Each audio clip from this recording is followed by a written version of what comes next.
A line of truth extending from 1844 to the time when we shall enter the city of God was made plain. Hi, good afternoon. It's been said that those that don't learn from history often repeat it. And we have quite a history of God's people in the Bible, especially of the Old Testament. And we see a continual reformation, and then apostasy, and a reformation, and an apostasy, and a continual cycle with those in the Old Testament. And the Israelite people, we need to learn from the past. We need to learn from their history, because we are inevitably going to repeat it if we do not learn from their mistakes. In fact, I would say that we have repeated it, and in many ways, and many times I've heard individuals say that we are like ancient Israel. We are seeing a parallel. Many people are seeing a parallel between ancient Israel and God's people today. And so I wanted to share a little Bible study that I came up with many months ago when I first started out on my journey. Maybe you have seen it, maybe not. But it is entitled Learn from the Past. Learn from the Past. I want to start off by reading a very short section from Patriarchs and Prophets, page 293. It says, God would have his people in these last days review with a humble heart and a teachable spirit the trials through which ancient Israel passed, and they may be instructed in their preparation for the heavenly Canaan. So look to the past history. Look to the Israelites and the trials. Many look back to the Israelites and marvel at their unbelief and murmuring, feeling that they themselves would not have been so ungrateful. Isn't that just like us? You point to somebody else and be like, oh, they're just so ungrateful. You know, they're in apostasy. We're not much different. We really aren't that much different than them. But when their faith is tested, even by little trials, they manifest no more faith or patience than did ancient Israel. I believe that under the inspiration of the Holy Spirit, Paul wrote down and recounted the history of the Israelite people, and he wrote specific things that they went through in order to show us today that are living in the last days, to give us a warning of their past history and a warning for us not to repeat it. So let's look at 1 Corinthians chapter 10. 1 Corinthians chapter 10. Now, I do have a video online of a sermon that I put up already. Now, have you seen it or watched it? Anybody? On 1 Corinthians chapter 10. Has anybody gone through it yet? No, excellent. Okay, awesome. All right, so 1 Corinthians chapter 10, verse 1. It says, moreover, brethren, I would not that you should be, what? What was that? Paul says, I don't want you to be, what is it? Ignorant. Ignorant. What does ignorant mean? What does it mean, ignorant? You don't know, right? You don't know. Some people are willingly ignorant. But he says, I don't want you to not know. In other words, I want you to know something. I don't want you to be ignorant. Well, the question should be, well, Paul, what is it that you don't want us to be ignorant of? Because maybe we're ignorant. Maybe this is written down so that we will not be ignorant. Well, let's continue reading. I would not that you should be ignorant how that all our fathers were under the cloud and all passed through the sea, and were all baptized into Moses in the cloud and the sea, and did all eat the same spiritual meat, and did all drink the same spiritual drink, for they drank that spiritual rock that followed them, and that rock was Christ. So there's a word in there that is repeated over and over again. What word is that? What word is it? Oh, rock? Is that repeated? Spiritual. No, not spiritual, not rock. What else? Nope. Nope. 3-letter word. Nope. Nope. Come on, keep coming. All. There we go. All. There we go. You read in verse 10. How that all? All. Verse 1 was how that all our fathers are under the cloud, and all passed through the sea, and all baptized unto Moses, and all ate the spiritual meat, and all drank. So do you see that? He's saying that all of these things happened to them. Now, it says they were under the cloud. Why were they under the cloud? Why were they under the cloud? Because they were in the desert, and it was hot, right? So God provided a cloud. Isn't that nice? What would you call that?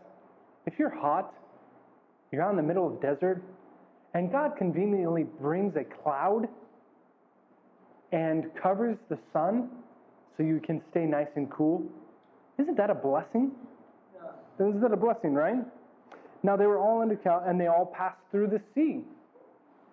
Now, they were trapped, and the armies of Egypt were about to destroy them.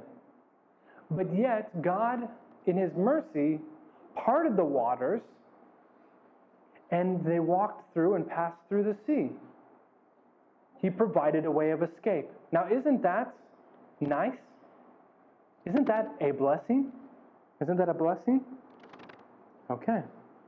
It says they were all baptized unto Moses in the cloud and in the sea, and they all ate of that spiritual meat, and all drank of the spiritual drink. So they all did what?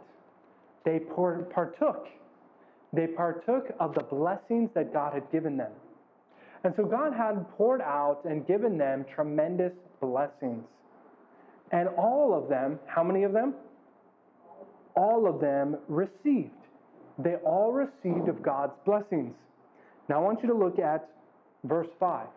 Because verse 1 through 4, verse 1 says, I don't want you to be ignorant. All of them, all.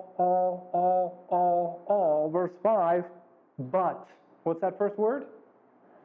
But. Is that a good word? Typically, it's not a good word, right? Typically, it's not something you want to hear. It's like, somebody gives you a compliment. You did a good job today, but, you look really nice, but, it's something you don't want to hear, right? So the idea is all of them, all, they received these blessings, but with many.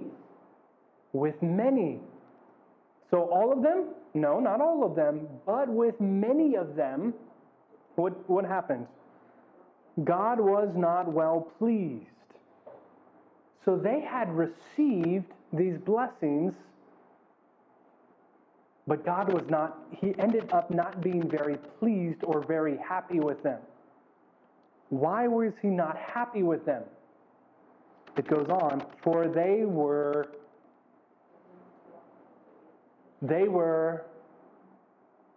overthrown. What does that mean, overthrown? They were defeated. They were overthrown where? In the wilderness. They were overthrown in the wilderness. Now, why is that important, okay? Why is that important? I have a reference here to 5 Testimonies 4:55. Okay, there we go. 5 Testimonies 4:55. Let me read it. God has called His church in this day, as He called ancient Israel, to stand as a light in the earth. By the mighty cleaver of truth, the messages of the first, second, and third angels' messages, He has separated them from the churches and from the world to bring them into a sacred nearness to Himself. Now, what did He do? In the Advent movement of 1840, 1840s, culminating in the Great Disappointment of 1844, he had separated, by the three angels' messages, a group of people. He had called them out. Out of what? Out of Babylon, so to speak, out of all the rest of the churches, and he brought them into a sacred nearness, a relationship. So the Advent people were called out of the world to enter into a special relationship to receive the spiritual blessings and the light, much in the same way that the Israelites were called out of Egypt into a special relationship. And God raised up an individual to lead that movement, and it's written in the Bible as Moses. The Advent people, God had raised up a individual to prophetically, who had the gift of prophecy, to lead that movement as well. So you see there is a parallel between the Advent movement and the Israelites in the wilderness. Now, what was the point of the Advent movement? Well, let's back up. What was the point of the calling the Israelites out of Egypt? Why did God call them out of Egypt? If he was calling them out of Egypt, he was going to take them somewhere. Where was he going to take them? Come on now. Canaan, right, Canaan. Right, the promised land. He was bringing them out of Egypt and he was going to take them to the promised land. God called the Advent people by the first, second, third angels. Now you remember that's the final warning. You know that's the final warning given to the world. And he called them out. Well, why did he call them out? If he called them out, where is he trying to take them to? Why did he call the people out? To go to heavenly Canaan. All right, come on. Maybe we ate too much to eat. I think I ate more than all of you. Maybe we need to stand up and run around a little bit. Okay. So what is taking place here? What am I trying to share? In the same way that God called Israel out of Egypt, he called the Advent people or movement out of the fallen churches and other denominations to enter into a special covenant relationship, and that they would be the light of the world. And he was going to take them, in the Old Testament, the Israelites, to Canaan. In the Advent movement, he called them out to give the final warning to take them to the heavenly Canaan so that Jesus Christ could come back. Is that clear? Okay. Now, what's interesting is verse 5. But with many of them, in the same way, before we go there, in the same way, the Israelites, when they were called out, God poured out many special blessings. They had incredible experiences. And he revealed himself in a way that he did not reveal to any other group of people. The same thing is true with the Advent movement. God revealed himself and revealed truths in a measure that had not been given to any other group of people up to that time. So you see the parallel though there. Verse 5, but with many of them God was not well pleased. God was not well pleased, for they were what? Overthrown in the wilderness. Now what is that wilderness period? That wilderness. It's from the time that they were called out of Egypt, from that time to the time that they entered into Canaan.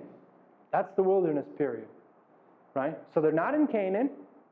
They're still not a part of Egypt anymore, okay? Now, the Advent movement has been called out of Egypt, or called out of the world, called out of the different churches, called out of Babylon, but yet the Advent people were not in Canaan yet. Are we in heaven? Not yet. So where are we? We're in the wilderness. We're in the wilderness. And what has taken place in the wilderness? Right here, verse 5. It says they were overthrown. Overthrown. Verse 6. Now these things were for our for our examples. Turn with me to verse 11. Look at verse 11. Now all these things happened unto them for ensamples, and they were written for our admonition, upon whom the ends of the earth world are come. And so these verses, not only these verses, but their history was written for who? It was written for us. Now I want you to look at that word examples. The word examples in verse 6 and the word ensamples in verse 11. What is that word? Well, the word in the Greek is typos or typos. It is the same word where we get type or shadow. Now you think, we understand this as Advent people, as part of that Advent movement or Adventists, we understand the type and anti-type because we see that in the sanctuary. And we see it in the sanctuary system. We talked about the Lamb of God. That Jesus is the Lamb of God. There was the Lamb that was sacrificed in the Old Testament. That's the type. The antitype would be Jesus Christ. He fulfilled that. Now he says all of these things that happened to ancient Israel are types, ensamples, examples. For who? For those living at the end of time. The Adventist people, the same ones that have been called out and are now in the wilderness period. Now, will the Adventist movement also get overthrown in the same way that Israelites got overthrown in the wilderness, or many got overthrown in the wilderness? Well, let's see. Now, verse 11, it says, written for our admonition. What is an admonition? It is a warning. Warning. And so we are given a warning through types or a type and shadows for those living at the very end of time. Okay. This is for you and I, brothers and sisters, all right? Now, what happens next? I'm going to go back up to verse 6, and we're going to look at verse 6 through 10. And what happens in verse 6 through 10? Paul gives several instances, I should say. He gives several instances of what happened to ancient Israel, and he gives several of them. And he says, do not allow this to happen. This is a warning to not fall into the same trap. And there is 4 of them. Actually 5 of them. Really, verse 6. Now these things were our examples, to the intent we should not lust after evil things as they also lusted. Now turn with me to Exodus. Keep your finger there. So it says that they did what? What did they do? They lusted. Exodus 12:38. Turn with me to Exodus 12:38.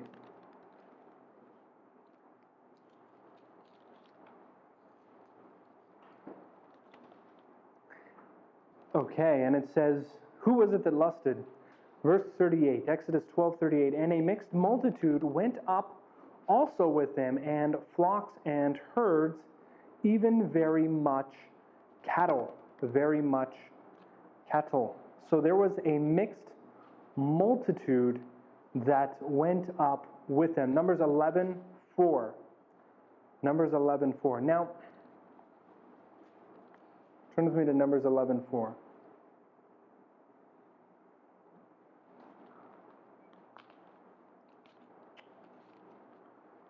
And the mixed multitude that was among them fell a lusting. And the children of Israel also wept again and said, who shall give us flesh to eat?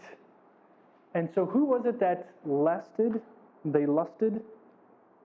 Verse 5, it says, we remember the fish which we did eat in Egypt freely, and the cucumbers and the melons and the leeks and the onions and the garlic.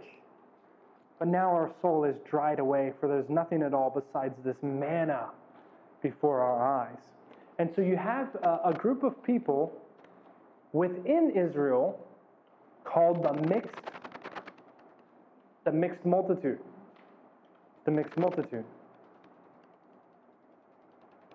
Now, how does this relate to the Advent movement? The Advent movement. If you know and understand a little bit about the history of the Advent movement, in 1844, let's back up, in 1843 and the summer of 1844, there was about 50,000 Advent believers that came out of the nominal churches or the other churches.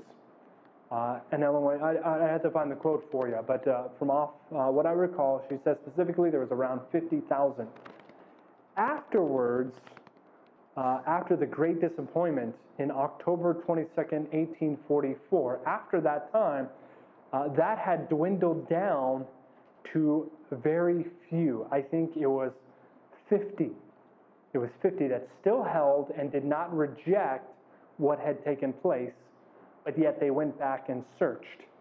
So there was a very few people that started the movement, the Advent movement or the Adventist church. From that time, 1844, it started to steadily grow. But they were few in number, and they worked hard. It was not a popular movement or uprising. Now, years and years went by, and by the time we get to around I think it's 1850, Ellen White already said or started teaching the Laodicean message. She already said that the church has become Laodicean. And so there is a mixed, right? A mixture of hot and cold. So from 1844, the believers, they understood the sanctuary, and they were given visions, and they started studying their Bible. They had a beautiful, sweet experience. But by the I believe it's in the 1850s, the Laodicean message starts to be given. And so by that time, you have a mixture of hot and cold. Hot and cold. In the same way that Israel had a mixed multitude. A mixed multitude. Now, these were individuals that fell a lusting and wanted to go back to Egypt. Now, if there's a mixed multitude back then, there is definitely a mixed multitude today that want to go back to Egypt, which represents the world. Want to go back to the world, but yet still want the blessings and the benefits of being a part of God's people. That's as much as I will say on that one. Verse 7. Now he gives specific things. He says, neither, and then he says something right here. Verse 7, neither be idolaters. Idolaters. As were some of them. As it is written, the people sat down to eat and drink and rose up to play. Neither be idolaters. Now, what is that speaking about? Idolatry. Is there any specific instance where you can think back on the history of the Israelite people where they fell into idolatry? The golden calf. You're absolutely right. The golden calf at Horeb. Now, what's interesting, turn with me to Exodus. What is it? Exodus 32, I believe it is. So let's go back there. Exodus chapter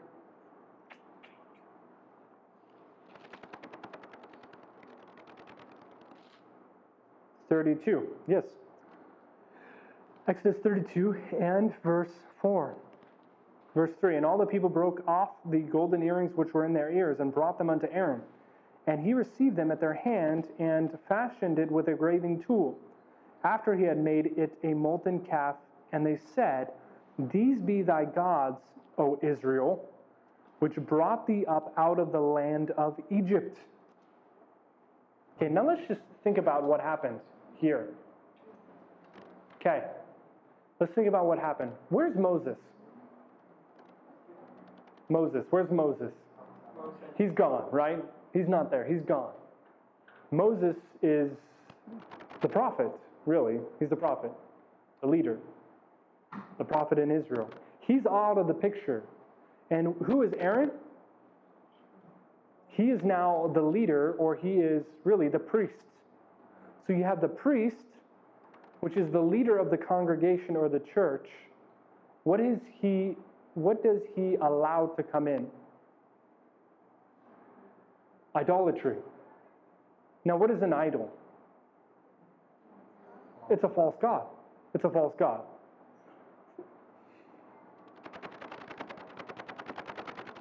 Moses, the prophet, is off the scene. He's not there. The leadership or the priest or the pastors, they allow a false god to come in. And we're warned about this. Are you with me? Let me just say it plainly. After Ellen White died, what happened? The leadership, the pastors, the leadership of the church allowed a false god or brought a false god into the camp. Right. And where did they get that from? Where did they get it from? Their past. Egypt. Egypt, which represents the group or the area they came out of. Now, when the Trinity or the three co-eternal persons, this God came in after, because of the leadership, came in after the death of Ellen White when she was off the scene, where did they get it from? They got it from Babylon, the very churches that this movement came out of. Do you see the parallel there? All right, okay. Now, I want to show you something very interesting. Verse 4. He received them at their hand, this is Aaron speaking, and fashioned it with a graving tool, after he had made it a molten calf. And they said, These be thy gods, O Israel, which brought thee up out of the land of Egypt. So what did they do? They attributed the false god to the true God. Right? They made this idol. They allowed this idol to come into the camp and to be engraved. They brought in a false god. But then what did they do? Everybody, they all pointed to the false god as being the true God, the one that brought them up out of the land of Egypt. Isn't that interesting? They said, this is the true God right here. All right, verse 5. And when Aaron saw it, he built an altar before it, and Aaron made a proclamation and said, what did he say? Tomorrow is a feast to the Lord. Interesting. What is tomorrow? I mean, today's Sabbath, right? Today's Saturday, tomorrow is Sunday. But today is one day, right? This is the Sabbath day. And what is tomorrow? It's another day. Another day. Are you with me? So, what did he bring in? He brought in a false god. And because he brought in the false god, there was another day that was instituted, that was brought in. And he said, this is the feast unto the Lord. This is a feast unto the Lord. So another day, or a false day, was brought into the camp. Now, this is the goal of the enemy. Now, why did Satan, what is Satan's strategy? To bring in a false god, a Trinity god, or a tritheistic god. You have such a variation within Adventism today. But we'll say a Trinity god. Why did he allow a Trinity god to come in? Because what's next? What's next? A false day. Another day. Another day that God did not set up, but man set up. Are you with me? This is what is basically going to take place. But God's people, will they go along? No, there was a group that did not go along. What was that group? It was the Levites. Right? So he's calling a group of people that will point out and say, you know what, we will not be a part of this false worship to a false God. And when the day comes in, we are not going to follow the false God or the false day. I believe that this is prophetically showing us what is coming next, eventually. And this is the case. If there is a Sunday law, as we're told in the spirit of prophecy, and as we are told in the Bible and understand our interpretation of prophecy, what is the inevitable result of the Seventh-day Adventist Church? Either the Seventh-day Adventist Church protests and say, we will not accept the Sunday or the day of the sun, and that whole organization will be dissolved. People think the ship is going through, that it's, there will be a corporate SDA, 7-day GC, conference, church, all the way till Jesus Christ comes back. That's absurd. It's absurd. Because when a Sunday law comes in, if there is a law, don't you think they will enforce the law? In fact, in Revelation chapter 13, we see that there will be an enforcement of the law, even unto death. And so do you think a government that comes in and says, hey, this is a special day, we need everybody to honor this day, will they allow a complete worldwide, huge, 20 million member organization to remain that is not in harmony with that law? Will they allow it to remain? No. So there's one of two options. Either the organization known as the Seventh-day Adventist Church will either, by God's grace, I hope this happens, stand up and say, no, we will not accept a false day. The other option is they will set up and they will go along with a false day, and they will accept a sun day. Now, we've already seen that the sun god, or the same god as Babylon, has come into the church, the Seventh-day Adventist Church. What is the result? What is the next step? Why has a false god come in? Because the end result is a false day. This is where we're headed.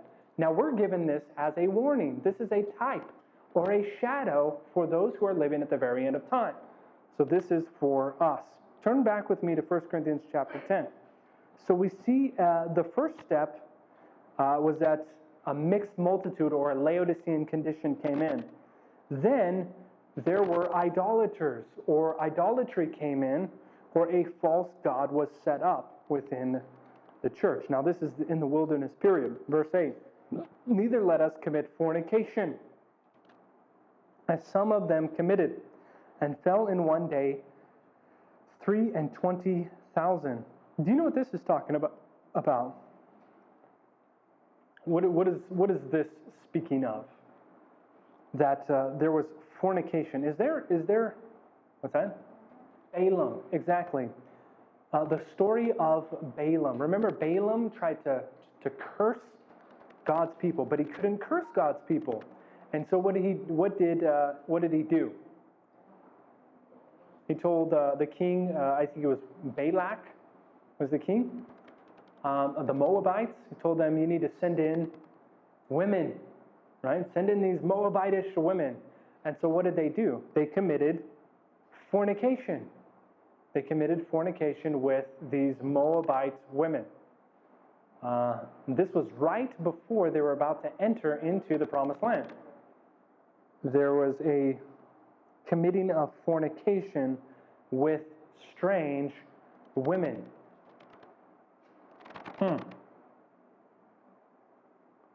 What does a woman represent? Church? Represents church. Very interesting. Because what was the last step we talked about? A false god or a false idol. He warns us about that. So that's the first step. What's the next step? Fornication. Fornication. Does history bear this out? Does history bear this out?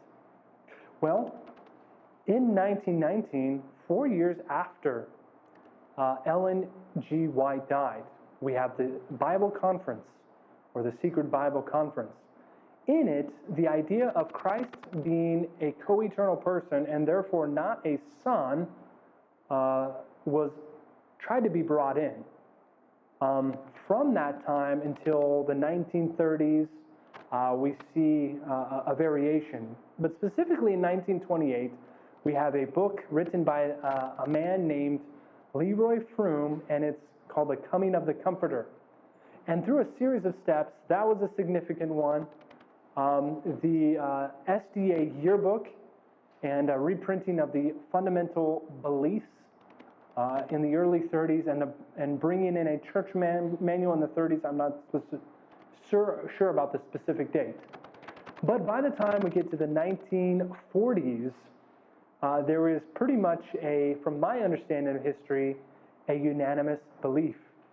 Maybe not quite unanimous, but a majority believe in a third God being called God the Holy Spirit, and believe that Jesus Christ is not truly the Son of God, but a co-eternal person. There's many that believe that. Now, why is that significant? Many of the writings at that time were, and according to a guy named Walter Martin, many of the old beliefs were expunged. Expunged, meaning they were erased. And works like Daniel and Revelation, they had to go through these books of the pioneers and to take out certain statements that were not in harmony with the new belief. Now, what was the result of that whole process from 1919, or right after Ellen White died, up until the 1950s? What was the result? Well, the result was called the Evangelical Conferences. Have you heard of the Evangelical Conferences? There was a guy by the name of Walter Martin and Donald Barnhouse. They were writers for a magazine called Eternity Magazine. And they approached the Seventh-day Adventist Church. And they said, well, we want to know what you believe. We've been looking at your publications, and we see that you have changed your belief on God, and you have left the old heretical Arian beliefs. And we want to know, what else do you believe? The result of that is a book by the name Questions on Doctrine. Have you heard of that book? Questions on Doctrine. Questions on Doctrine set forth an official belief of the Seventh-day Adventist Church that was not official, but unofficial, that a few, several hand-picked men went together and wrote what we believe as a church, as a Seventh-day Adventist church. But they wrote in there several things that were not voted on officially. One of them was the Trinity doctrine, said we believe in the Trinity. That's probably the most significant one. The other significant one is the nature of Christ. The other third one has to do with the sanctuary doctrine set forth in the book. Very subtle changes, but significant. And that book, Questions on Doctrine, because we put that out, the response from the evangelical world was that Adventists are now, we can now consider, and this is written in Eternity Magazine after this whole evangelical conferences, I think it was 55 through 57, something around there. They wrote, the evangelicals, we can now accept Seventh-day Adventists as Christians. They are now considered evangelicals. From that time forward, our relationship, or the relationship of the Seventh-day Adventist Church to all the other churches, changed. The Adventist Church was no longer looked at as a cult, per se. Strange, different beliefs, but they're still Christian, they can be saved. They're not like the Jehovah's Witnesses or the Mormons anymore. So what has taken place?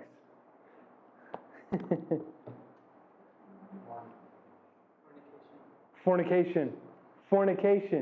Because there was a false idol set up that led to fornication, or us getting into relationships with the other women or churches, the other churches, the daughters of Babylon. So much so that now we have a representation at the World Council of Churches, and we have taken medallions to the Pope. We follow and are part of, as observers, to certain ecumenical meetings and councils, and we're right there with the other women. So we are given in the Old Testament an example, a story that right before they were to enter into the Promised Land, there would be fornication with women. That Moabite women would come into the camp and there would be fornication. Has this historically happened? I believe so. I believe so. Historically, it has happened in the Seventh-day Adventist Church with the evangelical conferences. Verse 9, neither let us tempt Christ, as some of them also tempted, and were destroyed of the serpents. Were destroyed of the serpents. Numbers 21, verse 5 through 6. Turn with me, Numbers 21. Now, do you know what story this is talking about? This is talking about the fiery serpents. 21, verse 5. It says, and the people spake against God and against Moses, wherefore have you brought us up out of Egypt to die in the wilderness? For there is no bread, neither is there any water, and our soul loatheth this light bread. I want to read something here in Patriarchs and Prophets. It says, as the Israelites indulged the spirit of discontent, they were despised to find fault even with their blessings. And what happened?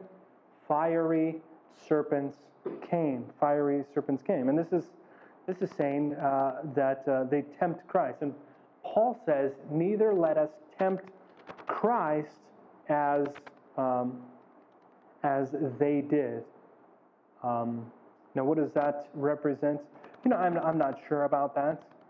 But there is one thing that it says, we loatheth this light bread. We don't like this bread, this simple diet. So could that be a health message? I don't know. But what does bread represent? Man shall not live by bread alone, but by every word. Historically, you see, after Ellen White died, you have a false idol or a false god that comes in over time through a series of steps. This leads to fornication and the evangelical conferences. Now, what was the result of that? The Ford, you guys have heard of Ford, right? Ford? And the whole Ford fiasco. I forget, what's his first name? Desmond, that's right, Desmond. Desmond Ford. Now, what did Desmond Ford do? He said, there's no sanctuary, right? There's not a sanctuary message. There's not an investigative judgment. He didn't like the word or the bread or the doctrine or the teachings that were delivered to us. That God, in His mercy and wisdom, the first, second, and third angel's message, right? Isn't that what God gave us as a people, as an Adventist people? Now, how many times now do you hear the first, second, and third angel's message preached in an Adventist church? Not very often. How much do you hear about the sanctuary? Or how much do you hear about the investigative judgment or the judgment? Not very often, right? So there is a getting away from the distinctive message of the Adventist church. In the same way that they tempted Christ and they said, we don't want this, we want this light, we don't like this bread that you're giving us. We don't like the interpretation of the Bible. We want what we had back in Babylon and Egypt. And so now there is a flood within the church of accepting every single Babylonian teaching.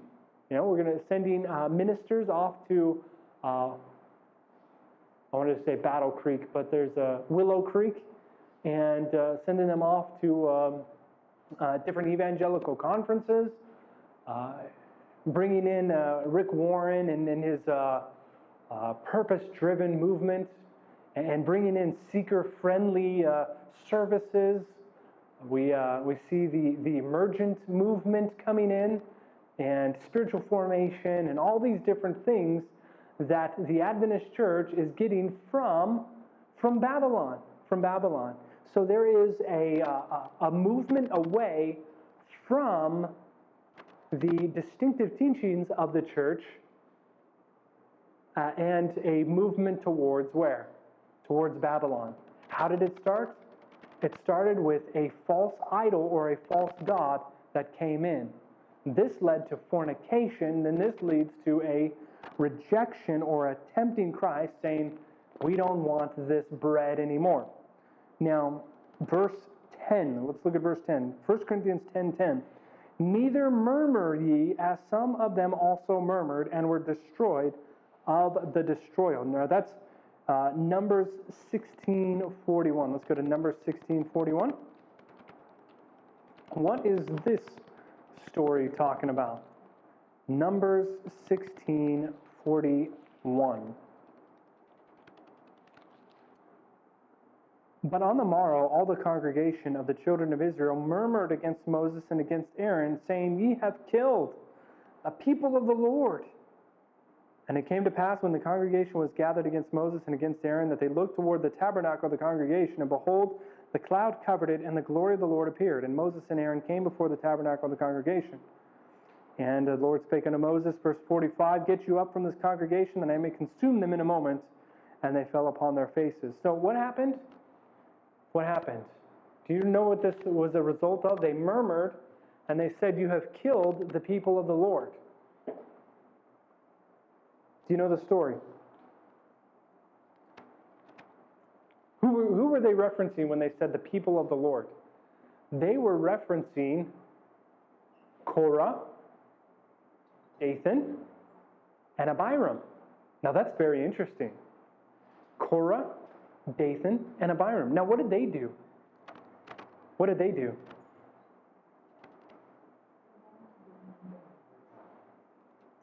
They wanted to kick Moses and Aaron out, and they wanted to be the leaders. They wanted to be in the leadership position. So there was a rebellion against the leadership and against the priesthood. There was a rebellion. Now, as a memorial of this rebellion, there was Aaron's rod that budded was put into the most holy place, into the Ark of the Covenant, right? Isn't that correct? Now, why is it in the Ark of the Covenant? Because in the Ark of the Covenant is in the most holy place. The most holy place represents the Day of Atonement, or the time periods from 1844 till the time that Jesus steps out and comes back at the second coming. So from 1844, that holy place, or most holy place, is symbolic of the time period that we're living in. And God had them put Moses' rod that budded in there, into the Ark of the Covenant, to show us who are living in that time that there would be a rebellion against the priesthood. Think about that. A rebellion against the priesthood. Now, is there a rebellion against the priesthood in the church today? Depends who you ask. Is there a rebellion against the priesthood and the leadership? You better believe it. You better believe it. And that rebellion starts in the home. The rebellion starts in the home, and there has been a movement from that time, from the 50s and the evangelical conferences and after. There was a movement in the 60s called the sexual revolution. And it was during that time that there was a revolution of freedom. And from that revolution, from that social movement, came the idea of feminism. And that women have decided we are no longer going to be oppressed and put down, and we're going to rise up, and we need to have equality. And certainly there is some benefits to that, and yes, women should be treated equally in certain ways. But it's gone far beyond that, and it's gone far beyond what God has instituted and shown us in His Word as far as the family unit. And now, because of this modernization and feminist movement within society, now you have women pursuing more careers, and you have both men and but men and women within the household working. What does that lead the children? Where does that lead the children? It leads to a breakdown of the family union. It leads to a break because there is no longer a hierarchy within the family unit, and it starts. Yeah, I guess I would say it starts with the family. So that has, from society and culture, entered into the church today. And culture has, to a large degree, entered into the Adventist church. So much so that there is a large push worldwide in specific divisions to put as many women into leadership positions as possible, and pastoral positions. And this is a moral imperative for many leaders. And this has actually caused a great division within the Seventh-day Adventist Church. But I believe that this is given down and put down on record as a warning for us. Now, just a question: where has that idea come from, that we need to be ordaining women and putting women into as many leadership and pastoral roles as possible? Where does that come from? It comes from society, but more specifically, it comes from the evangelical Babylon, the daughters of Babylon. This is a normal practice within Babylon itself. Now, not necessarily the Roman Catholic Church, but the daughters of Babylon. Okay, so verse 11, I hope you see that these specific instances that he gives are relevant to our recent history and are given as an example or a type, and there is an anti-type, or should be an anti-type fulfillment. And I think I shared at least what that would be. Verse 11, now all these things happen unto them for ensamples, and they are written for our admonition, upon whom the ends of the world are come. So they're given to us for a warning. Given to us for a warning. Now, why are they given to us as a warning? Verse 12. Wherefore, let him that thinketh he standeth take heed, lest he do what? Lest he fall. Lest he fall. So here, systematically, we are given a review through type and shadow of what has taken place in our history as a denomination. And it says, the final warning right there for the church is, hey, be careful, take heed, look at what has happened in the past. These are types, these are shadows. We need to learn from them so that you will be able to do what? To be able to stand. Stand on what? You stand on a foundation. You stand on a foundation. So he's given us a warning to say that, hey, you think you're standing, be careful in case you think you're standing on the right foundation, but you're actually not. And that foundation, if you're standing on that foundation, you're going to fall. And he gives us a warning to take heed of the very foundation upon which we are standing, so that we will not fall. Because at the very end of time, which the closing events of Earth's history are soon to come upon our world. And at that time, many terrible things will take place, but it's during that time that we will find out whether or not we will be able to stand. And I want to encourage you that the way that we stand is not on any organization or on any other individual. It is on the Bible and the Bible alone, that we need to understand the Bible, and the Bible has to be our foundation. Now I want to skip down to verse 13. Let's read verse 13. There hath no temptation taken you, such as common to man, but God is faithful, who will not suffer you to be tempted above what you are able, but will with the temptation also make a way of escape, that you may be able to bear it.